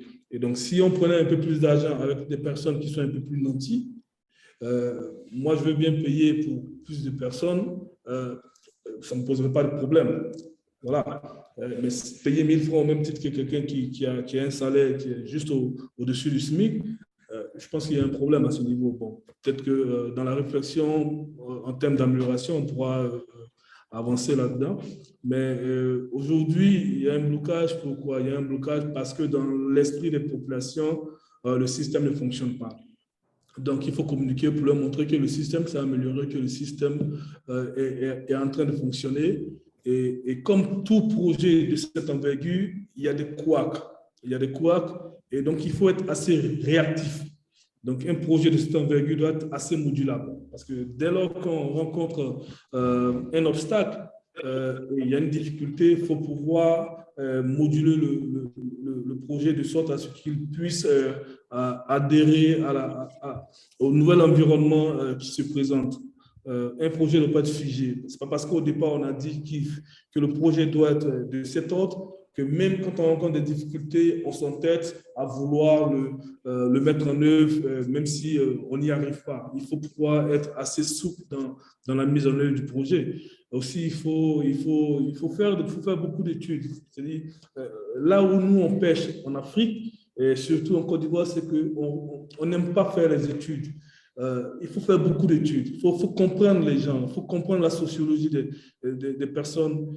Vous pouvez venir apporter du bien à quelqu'un. Si la personne ne perçoit pas que vous lui faites du bien, elle ne sera pas avec vous. Et vous n'allez pas pouvoir la forcer à venir avec vous. Donc, il faut comprendre la perception des gens, il faut comprendre pourquoi les personnes n'adhèrent pas. À partir du moment où vous avez compris, vous pouvez maintenant répondre aux questions que les personnes se posent et vous avez là tous les éléments dans votre étude, vous aurez tous les éléments qui peuvent inciter les populations à adhérer. Et à partir de là, il est facile de mettre en œuvre une stratégie qui sera une stratégie gagnante. Donc, à ce niveau-là, il faut surtout que l'offre de soins soit présente. Parce que si les populations vont que l'offre de soins, et c'est ce qui a découragé les gens dès le départ, c'est parce que les premières personnes qui sont parties avec leur carte CMU, elles n'ont pas pu avoir accès à l'offre de soins. Et il y avait des pathologies comme l'hypertension artérielle, pour ça on en parlait, qui n'étaient pas dans le paquet minimum d'activité. Et donc, les gens estimaient que c'était une CMU pour laquelle on ne remettait que du paracétamol aux gens. Et donc, quand ce genre d'idées se répandent dans la population, il est difficile de l'enlever. Et donc, il va falloir faire beaucoup de communication. Donc, c'est pour ça que quand on lance un projet de cette envergure, il faut prendre le temps de bien calibrer les choses de sorte à ce qu'une fois que c'est lancé, il y ait moins de couacs. Bien entendu, aucun projet ne peut se lancer sans qu'il y ait de couacs, mais c'est l'envergure de couacs qui va soit décourager la population, soit leur dire ces couacs sont présents juste parce qu'on vient de le lancer. Voilà. Et donc, elles seront un peu plus indulgentes par rapport au projet lui-même. Donc, il y a de l'expertise en Côte d'Ivoire, il faut pouvoir associer tout le monde. Nous, par exemple, nous sommes un cabinet de conseil et nous travaillons sur des études et tout ça. Nous, ça nous plairait de pouvoir participer et faire en sorte que demain, la CMU soit fonctionnelle et que les Ivoiriens puissent en bénéficier réellement. Merci, Dr. Dodier. Peut-être, professeur Kakou, sur l'aspect de financement, c'est peut-être une contribution et puis à recueillir votre avis sur la question. En comparaison, par exemple, avec le modèle français, il n'y a que les travailleurs qui vont se voir imputer une cotisation et c'est cette cotisation, en fait, des travailleurs qui vont permettre à contribuer à financer derrière en fait toute cette couverture maladie universelle et faire en sorte à ce que même des personnes qui ne sont pas enclins de travailler puissent bénéficier en fait de cette couverture maladie universelle. Est-ce que par exemple l'État ivoirien pourrait pas, comme Dr Dodier l'a souligné tantôt, en fonction des différents niveaux de revenus, imputer des cotisations supplémentaires, mais au prorata des revenus pour permettre, par exemple, de compenser le gap de financement afin de permettre à pérenniser en fait ce financement-là. Je ne sais pas, professeur, est-ce que votre avis ou bien un autre élément de solution qui permettrait à optimiser en fait cette couverture maladie universelle? Oui, merci. J'ai malheureusement très peu de compétences en tout ce qui va être financement ou décision, mais clairement, il y a le rationnel et puis la logique pour faire fonctionner cette machine. Et puis derrière, à la fin, il va y avoir la décision politique. Ça, c'est sûr. Mais je suis d'avis qu'effectivement, il faut trouver le mécanisme pour pouvoir prendre en charge efficacement pour que cette CMU fonctionne bien et que ce ne soit pas une usine à gaz ou un serpent de mer qui n'aboutisse jamais. Il faut trouver le mécanisme. Est-ce que ça doit passer par de l'adaptation de la cotisation en annexant aux revenus? Est-ce qu'il faut qu'il y ait des cotisations plus importantes pour des personnes qui ont des revenus plus importants et des cotisations moins importantes pour d'autres, c'est-à-dire ne pas rester sur le dogme des 1000 francs par personne, étant entendu effectivement qu'il y a des personnes qui ne vont pas contribuer. Et quand on connaît aussi l'importance du secteur informel et de personnes non bancarisées, comment est-ce qu'il va falloir identifier toutes ces personnes? Comment est-ce que ce secteur informel va participer? Comment est-ce que ça va être couvré? C'est autant de problématiques, mais je reste convaincu effectivement que c'est une réflexion à mener, parce que si je reprends l'exemple de l'intégration du diabète et de l'hypertension artérielle dans l'offre de paquets de soins, et nous nous sommes rendus compte justement en atelier que si la CMU doit prendre en charge des consultations, de la biologie et financer ou aider à l'achat des médicaments pour les différents adhérents, eh bien, on s'est bien rendu compte que les 1000 francs par personne, ça ne suffira pas. Il suffit de voir que nous sommes 22 millions 600 000 habitants en Côte d'Ivoire. Si on prend 39-40% de prévalence d'hypertension, donc potentiellement, on a le nombre d'hypertendus, potentiellement le nombre de personnes qui vont consulter pour une hypertension artérielle, tenant compte du nombre de nouveaux patients, etc., etc., etc., on se rend compte que ça chiffre très vite. Et justement, la réflexion est de dire, est-ce que les 1000 francs suffiront? Est-ce que le système ne va pas exploser? Est-ce qu'il faut modifier le taux de cotisation? Est-ce qu'il faut l'adapter, l'annexer, etc., etc. Donc, comme je disais, je n'ai pas vraiment de compétences là-dessus, mais c'est clair qu'il y a une réflexion profonde à mener et pour que ça puisse fonctionner. Merci, professeur. Je rebondis sur une des composantes du système de santé dont on n'a pas abordé, mais que je propose qu'on y aille directement en termes de proposition de solution. Il s'agit en fait de la gouvernance, donc l'organisation de la politique de santé. On note que notre système en Côte d'Ivoire est un système centralisé. Vous l'avez évoqué tantôt. Est-ce que ce système-là est un système efficace pour notre population, sachant que, par exemple, ailleurs, il y a certains, dans des pays avancés, qui ont fait mettre en place des autonomies en termes de territoire pour une question de gouvernance et de faire en sorte à ce que la santé soit le plus proche possible au niveau de la population et de réduire la chaîne de décision, en termes de gouvernance.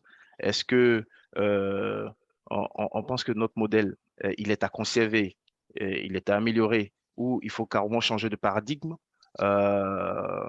Tout ceci dans une logique d'apporter une amélioration en termes de santé aux populations. Une question ouverte. Bon, ok. Moi, je souhaiterais intervenir sur le système. Bon, chaque système a ses avantages comme ses inconvénients. Nous, on a un système assez centralisé. Le ministère de la Santé avec les directions régionales, départementales. Le découpage est bon. Par rapport à notre système économique, nous avons ce système que nous appliquons est fortement lié à nos ressources de santé qui viennent principalement de l'État. Et à côté, il y a des privés. Mais l'État fournit pratiquement tout pour ce qui est du système de santé.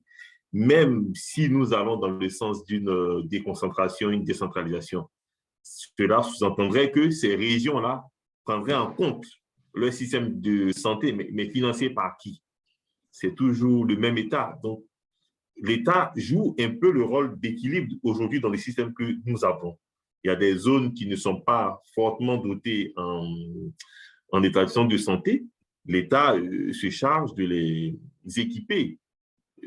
Alors que si on devait aller dans un système, je dirais, de décentralisation où chaque région trouve ses moyens, ça serait difficile pour certaines régions d'avoir même des hôpitaux, même des hôpitaux de premier contact. Voilà.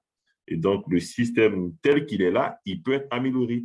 Mais notre système de santé, pour rebondir, malgré tout ce qu'on fera, on mettra comme moyen là-dedans, on se dise que la santé, c'est d'abord des hommes, les ressources humaines de santé.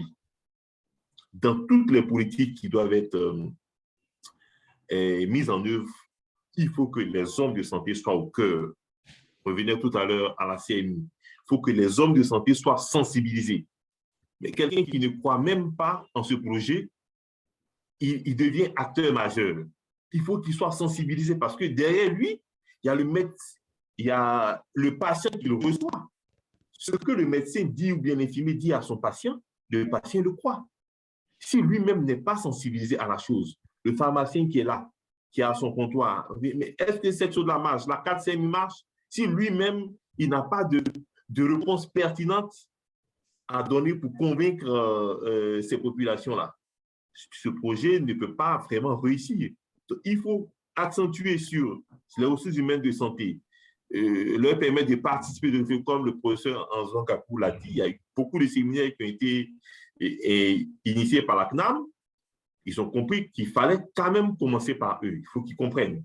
Maintenant, c'est vrai, ça demande beaucoup de moyens, mais moi, je tiens toujours à revenir sur la notion de pérennité de la CMU dans le temps. Parce que si on veut une CMU réussie, il faut que certains secteurs du système de santé soient assez développés. Moi, dans le cas que je connais plus, le secteur du médicament, il faut qu'on ait une industrie pharmaceutique locale, ne serait-ce que régionale, à l'échelle de la CEDEAO, de l'UMOA, qui pourrait fournir un médicament. Parce que aller acheter toujours les médicaments à l'étranger, je dirais en dehors de notre zone économique, c'est encore des sorties de capitaux et ça coûte cher, ça reviendra cher pour l'équilibre de la CMU. De même que les offres de santé, les cliniques et tout, il faut qu'on fasse en sorte qu'on puisse produire ce qu'on consomme.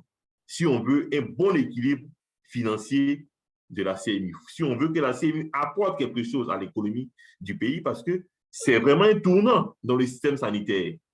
Si on réussit bien ce tournant-là, vous allez voir que tout le système sanitaire va vraiment fonctionner, ça sera un boom. Voilà. OK.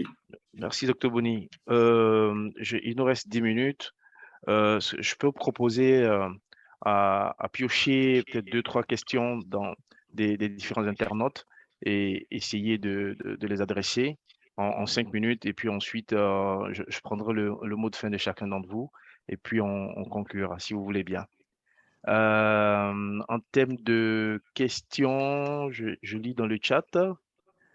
Il y a question, Dr. Didier disait que nous sommes un peu au-dessus des normes de l'OMS en termes de nombre de médecins pour 1000 habitants et que c'est la répartition sur le territoire national qui pose un problème à Abidjan avec une forte concentration de médecins. Sa question, est-ce à dire qu'il y a des médecins en Côte d'Ivoire et particulièrement à Abidjan qui se tournent les pouces pendant que les populations à l'intérieur éprouvent des difficultés de prise en charge.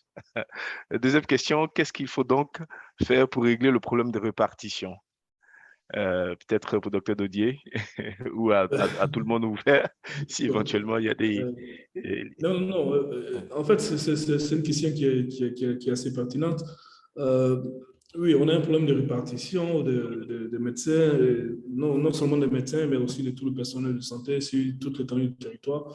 Moi, je n'irai pas jusqu'à dire qu'ils se tournent le pouce, mais je veux dire qu'on peut améliorer la répartition du personnel de santé sur toute l'étendue du territoire. Et s'il est besoin à un moment donné de mettre en place une politique d'incitation, il faut le faire. Ça existe ailleurs dans d'autres pays. Quand on remarque qu'il y a des déserts sanitaires, on trouve la formule pour inciter certains médecins à aller là-bas s'installer et aller offrir des soins de qualité aux populations qui y sont. Donc, il faut mener la réflexion de sorte à ce qu'il n'y ait pas une trop grande concentration de médecins et de personnel de santé à Abidjan. Et souvent, comme il le dit, il y en a qui ont peu à faire parce que il y a trop de médecins dans un service, par exemple, à Abidjan ou dans un hôpital et tout. Et donc, il faut qu'il y ait une politique nationale qui prenne en compte une bonne répartition du personnel de santé et ça avec des objectifs assez clairs définis et ça sur le long terme, quoi. voilà ce que je peux dire. Il y a bien entendu des solutions. On peut mettre en place une politique de citation. Le ministère peut repartir les médecins en fonction de la densité de la population et tout ça. Donc voilà, il y a plein de pistes de réflexion à ce niveau-là. Okay. Merci. Une question pour Dr Boni. Oui. C'est concernant l'accès aux médicaments. Vu le coût parfois élevé d'un traitement, pourquoi ne pas mettre en place une vulgarisation des méthodes praticiennes dans certaines zones où les populations ont de très faibles revenus et seront très souvent portées vers les médicaments de la rue, par exemple? OK, la médecine traditionnelle est une option. Bon, c'est vrai qu'il faut la rationaliser parce qu'il faut des médicaments traditionnels sécurisés. C'est surtout ça. Parce que un guérisseur peut dire je soigne telle maladie avec telle plante. Il est du devoir de l'homme de santé de pouvoir prouver que cette potion-là peut soigner cette maladie. Et donc, ça demande aussi à faire des tests de toxicité sur ces produits-là. Donc, c'est pour ça que dans le programme de développement de la médecine traditionnelle, il est parlé d'homologation de produits de la pharmacopée. C'est vrai, on tend aujourd'hui à aller vers des médicaments traditionnels améliorés pour répondre à un besoin de santé. Mais pour l'accès aux médicaments, il y a plusieurs politiques. Il y a la politique du générique qui aujourd'hui a été utilisée partout. Le générique vient aujourd'hui nous offrir des produits qui sont peut-être 3 fois moins chers que le précepte. C'est une solution. Et si nous avons la possibilité d'avoir une industrie locale, je pense que les produits pourront baisser et que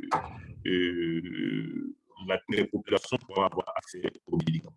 Mais la pharmacopée africaine reste une voie, je dirais même majeure à explorer dans notre système d'industrialisation parce que ça sera là la valeur ajoutée.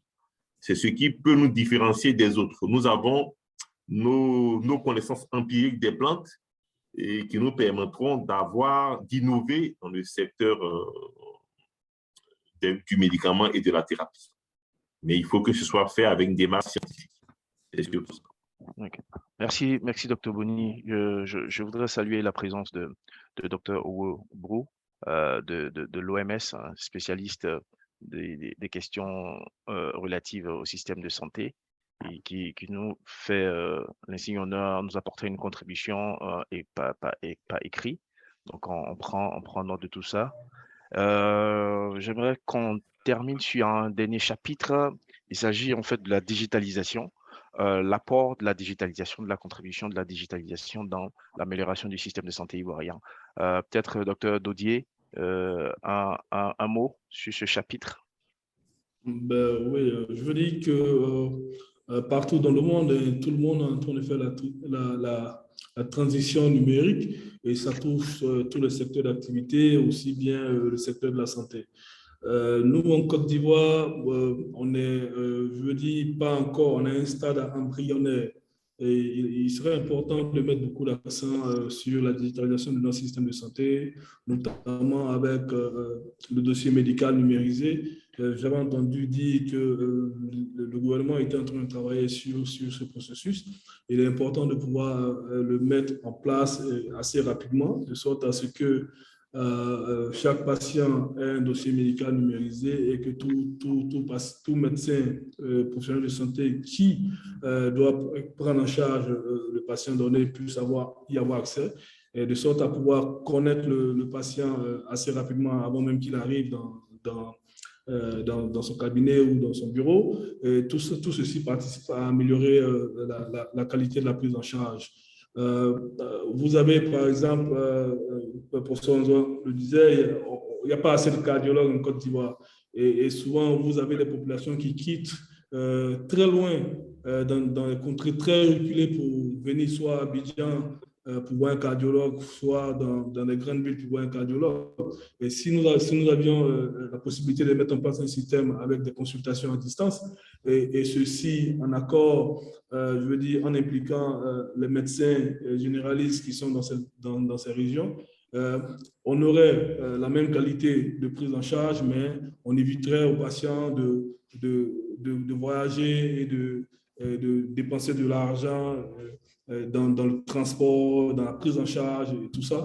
Et même quand un patient doit se déplacer d'une ville à une autre, il doit laisser son activité principale et il doit se faire accompagner par une autre personne qui va encore laisser son activité. Et donc, ça, c'est trop difficile pour la population. Donc, il est important de pouvoir vraiment investir dans la digitalisation. Vous avez également des problèmes au niveau de transfert de patients, de patients qui sont référés d'un hôpital X vers un hôpital Y, sans que l'hôpital qui doit réceptionner le patient n'ait l'information à l'avance pour pouvoir mettre en place tout le plateau technique qu'il faut pour pouvoir l'accueillir. Et donc ça, c'est des évacuations qui se font à l'aveugle. Si on avait un système intégré avec tous les hôpitaux ivoiriens là-dedans, et avec la possibilité pour le médecin qui évacue de mettre en place, de partager les données du patient qui arrive. Et donc, ça donnerait plus de latitude à l'équipe qui doit recevoir le patient, de préparer le plateau technique. Et donc, j'en veux pour preuve des femmes qui doivent être prises sur un travail qui doit être pris au bloc pour des cas de césarienne en urgence. Si l'hôpital qui doit recevoir une telle dame a une chirurgie qui peut attendre, en sachant qu'il y a une patiente qui vient en urgence, du coup, on fait attendre cette chirurgie pour ne pas occuper le seul bloc. Et quand celle-là vient, l'urgence arrive, on peut la prendre en charge avant de prendre la chirurgie élective. Donc ça, ce sont des choses qui vont absolument améliorer la qualité de la prise en charge, qui vont améliorer la coordination des soins. Il y a quelqu'un qui parlait dans le panel, qui parlait d'un problème de coordination des soins entre les différents niveaux du système de santé. Quand on parle des hôpitaux de premier contact en passant par les hôpitaux de premier niveau de référence jusqu'au dernier niveau de référence, on a un problème de coordination des soins. Et si on digitalise notre système, il y aura une meilleure fluidité de l'information du patient, mais également les données qui sont essentielles à la prise de décision. Parce qu'aujourd'hui, notre système souffre d'un manque de données. Donc, quand vous voulez faire de la recherche, quand vous voulez prendre une décision par rapport à un phénomène donné, vous avez du mal à trouver de la donnée.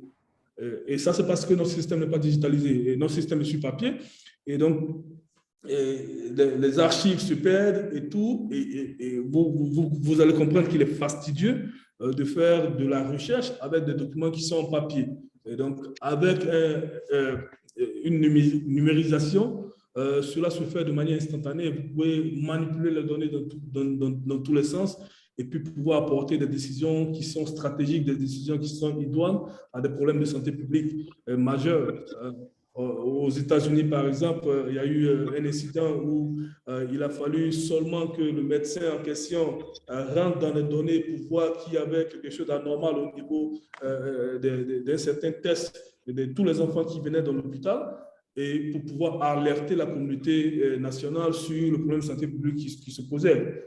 C'était une exposition au plomb. Donc, et tout ça, ça a été décelé parce qu'elle avait la possibilité de manipuler les données qui sont numérisées. Mais si vous avez des données qui sont sur papier, qui prendrait le temps d'aller regarder ces données-là, je veux dire dossier par dossier, pour comprendre qu'il y a quelque chose qui cloche au niveau d'un certain examen, résultat d'examen pour tous les patients qui viennent dans un hôpital donné. Donc, voilà un peu les avantages que la numérisation peut nous apporter. Moi, j'invite le gouvernement à beaucoup investir dans cela. Il faut former du personnel pour pouvoir faire la transition. Il faut se faire accompagner par des structures comme la nôtre qui font du conseil sur ce genre de thématiques. Et puis, je pense qu'on pourra faire une transition qui va finalement profiter aux populations, mais aussi profiter à tout le système de santé ivoirien. Merci, Dr. Dodier. Je propose de te laisser le micro et te donner 2 minutes pour ton mot de fin. Et je ferai pareil pour les autres panélistes. Voilà, non, c'est de dire merci pour l'occasion qui m'a été donnée de pouvoir parler du système de santé ivoirien.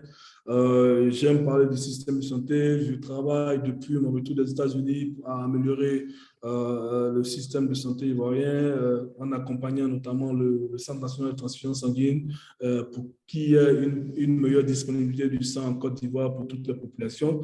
Et donc, c'est un sujet dont je ne me lasse pas de parler. Et donc, merci de nous avoir donné cette tribune et j'espère que les petites réflexions que nous avons données pourront arriver à bon port et pourront permettre d'améliorer in fine le système de santé pour le bonheur de nos populations. Nous, je voudrais dire que nous nous tenons toujours à disposition de tous les partenaires du système, aussi bien les gouvernants que les structures de santé comme l'Institut de cardiologie, comme toute autre structure, pour pouvoir apporter notre expertise. Et puis, je pense que nous tous, nous devons avoir un seul et même objectif, c'est d'avoir des populations en Côte d'Ivoire qui sont en bonne santé. Je vous remercie.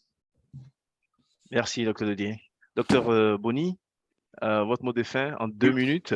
Oh, bon. C'est vrai qu'en Côte d'Ivoire, c'est vrai, il y a beaucoup de problèmes de moyens pour financer le système de santé, mais dire que sur une note d'espoir, que nous avons des hommes.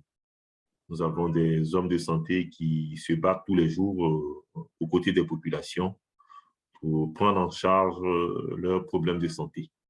C'est vrai qu'il faut renforcer les capacités des agents de santé. Il faut accroître aussi leur nombre parce qu'on reste encore insuffisant. Et surtout, il faut que dans l'exercice de leurs fonctions, voilà, je porte ma casquette d'ordre de santé, il faut qu'il y ait beaucoup d'éthique, beaucoup de compassion et beaucoup d'amour vis-à-vis de ces populations-là. Un simple sourire du pharmacien ou du médecin, un bon accueil peut régler beaucoup de problèmes d'accessibilité aux soins de santé. Voilà, c'était tout. Merci, Dr. Boni. Professeur Anzouan-Kakou, votre mot de fin? Oui, merci beaucoup. En tout cas, très heureux d'avoir participé à ce panel. C'est la première fois. J'ai l'habitude de grosses réunions scientifiques, de parler de maladies, de parler de médicaments, de stratégies thérapeutiques. Et c'est vraiment une bonne expérience pour moi de partager en fait mon quotidien de médecin et de professeur et puis d'apporter un tant soit peu quelques idées pour améliorer le système en général. Donc, merci pour ça. La base existe concernant le système de santé en Côte d'Ivoire et depuis longtemps, on a la chance quand même qu'en Côte d'Ivoire, des choses ont été faites il y a bien longtemps. Cette base existe. Effectivement, il y a eu des problèmes, il y a eu peut-être la dégradation de structures, la dégradation dans la qualité de l'enseignement, de la formation, mais beaucoup de choses sont en train d'être faites et peuvent être parfaites. On le voit déjà en termes de formation, on a de nouvelles facs de médecine, par exemple, qui sont en construction, en dehors de ce qu'il y a comme fac à Abidjan et à Bouaké. Il me semble qu'il y a une fac qui est prévue à San Pedro et qui ne devrait pas tarder à ouvrir ses portes. Et ensuite, c'est à nous tous d'apporter quelque chose pour améliorer le système en termes de formation, en termes de nouvelles technologies d'information, de communication dans la formation, en termes de cours en ligne, en termes de formation par simulation, par exemple, et puis en termes de recherche également, avoir une recherche qui soit opérationnelle pour avoir, comme disait le docteur Dodier, des données à apporter pour la prise de décision. Interconnecter nos données, digitaliser nos données, avoir de bons systèmes d'information hospitalière, c'est de vraies problématiques. Et puis enfin, dire aussi qu'il y a le rôle des sociétés savantes.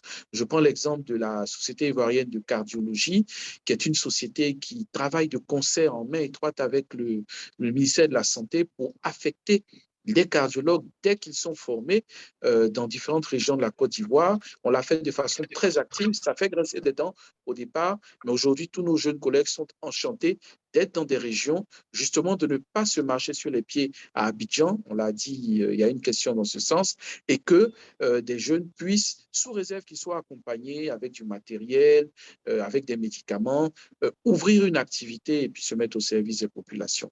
En tout cas, merci de cette opportunité de participation.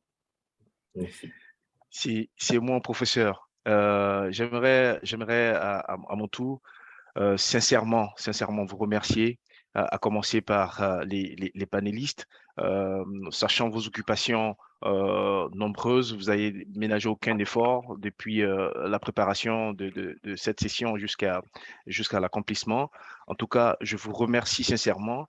Et on pense aussi que ça a été un échange extrêmement riche qui nous a apporté énormément en termes de connaissances. J'aimerais aussi remercier Denkem Institute avec à sa tête Dr Emmanuel Mian et toute son équipe qui nous donne l'occasion de contribuer à apporter de la connaissance et à enrichir notre système de santé. J'aimerais aussi remercier tout le support IT qui a permis à ce que nous ayons cette e-conférence. Je pointe du doigt Joël Quadio et toute son équipe. Et puis, remercier tous les participants qui ont pris part à cette session. On espère avoir répondu à cet objectif. On reste ouvert pour poursuivre la discussion en off. J'ai oublié personne, j'espère. Sur ce, remercier encore tout le monde et puis souhaiter une bonne fin de matinée, bon appétit et à très bientôt. Docteur Allez, Jules, merci. avant Oui. qu'on se quitte, Merci. il y a un mot de fin de notre fondateur, Emmanuel Mian, avant qu'on ne D'accord. clôt la session. D'accord, ok, très bien. Emmanuel. Merci, docteur Jules Nguessan. Bon, je ne vais pas être très long, c'est juste de dire encore une fois merci, tu l'as si bien fait. Mais comme il s'agit du dernier panel, je mets ma vidéo. Il s'agit du dernier panel, il s'agit aussi de la fin de notre conférence qui a duré 2 jours, qui a vu la succession de 6 panels avec une thématique générale, la Côte d'Ivoire face aux défis liés à son émergence. On a parlé économie, on a parlé infrastructure, on a parlé éducation, bonne gouvernance, politique du genre et maintenant santé.